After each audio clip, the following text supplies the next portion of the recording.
on your there. left. That's me, yeah. The guy on my right, that's Okay, way down far there, and on my direct right, again, we have Republican Terry Thomasetti. Frank, we're going to start with you briefly. What scares Democrats about Pat Toomey?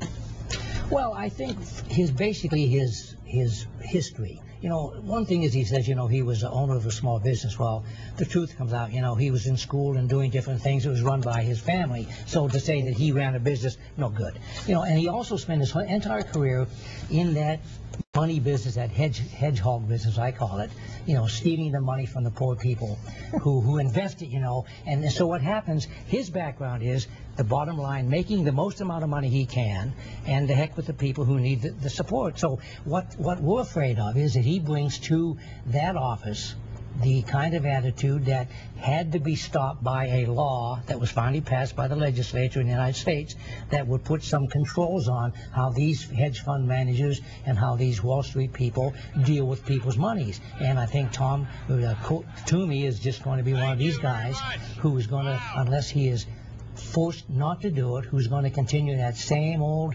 unregulated use of other people's monies, and it's not going to be good for us. You disagree?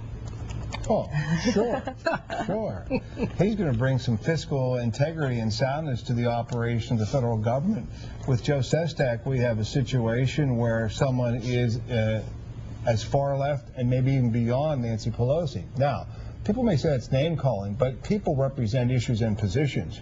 And it's very clear that there has been a groundswell movement to the right, very hard to the right, because of major dissatisfaction with the Obama administration and his leaders, Nancy Pelosi and Harry Reid. And you're seeing that with the Tea Party. You know, we had the problem with the Bush administration at the end. There was a filling, and there's a lot of spending, too much spending. And they thought with this hope and change there would be an improvement. With the Obama administration, it went even more to the left and more fiscally irresponsible. So Pat Toomey is going to bring some integrity and common sense principles to operating government. Joe Sestak will be a continuation of the problems we have. And you can see there's been a big movement to the right because of that. In deference to the comment about Pelosi and Reid and so on, it wasn't so much that there was a disagreement with some of the things that were done, but for the first time in American history, one political party has chosen to totally en masse say no to a president. Any bill. John McCain stood up in the House on the floor of the Senate and said to the nation, I will not vote for any bill that this president puts forth. The guy ought to be thrown out of office. Now, in Pennsylvania, the fallacy in that thinking is the following. They had the ability to do what they wanted to do. The question was raised of me, and I think I should be able to answer it. We were also told to go back and forth on the comments. But not to interrupt. We can go back and forth on the comments. You have a situation where the Democrats control Congress. They didn't need the Republicans. That's wrong. They don't control the Senate. And they can't do it amongst themselves. They don't control the Senate because it takes 60 votes for a filibuster, and the Republicans threaten a filibuster. There are 426 bills that the House of Representatives passed this past term. Not a one of them has been considered by the Senate because the Republicans have refused to support bringing them to the table for a vote.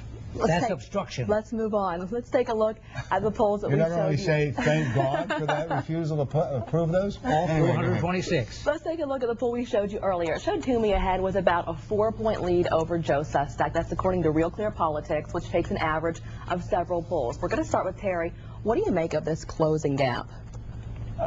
Races do usually get close towards the end. What I have seen is the closure occurred last week, and it's starting to spread at this point. The lead is becoming more solid for Mr. Toomey. One of the key factors, as I said earlier, is Philadelphia. You see the president going into Philadelphia. That is their stronghold for the Democrats. Now, with the last election in 2008, I think they have their registration edge up to 1.2 million in the state of Pennsylvania. But they need the Philadelphia bedroom community area. And maybe that's had some effect. But once again, I think if you flip, I think it's starting to broaden, and pretty much the pundits nationwide are saying it's a Toomey race to lose. Do you see it broadening? I don't think so. I think that there is still time to win. And even though Philadelphia is very, very important, I think the fact that Scott Conklin from Central Pennsylvania is running for the lieutenant governor's position, and his name is going to carry a lot of clout in this area, the T area, because he beat a Philadelphia politician Seidel. And that is unheard of, where a central Pennsylvanian was able to beat at Philadelphia, and he was endorsed by the Democratic Party of Pennsylvania. And Conklin still beat him in the primary for lieutenant governor. You know, I thought that'd be the case, but I haven't seen Scott Conklin. I thought he could have done, well, I haven't seen him. I thought he could have done a lot more damage. Have you watched the Democratic rallies? I just wanted to finish. I thought you'd see more of him, and he hasn't had the effect he could have had in Central PA. I thank you both for coming on today. No question.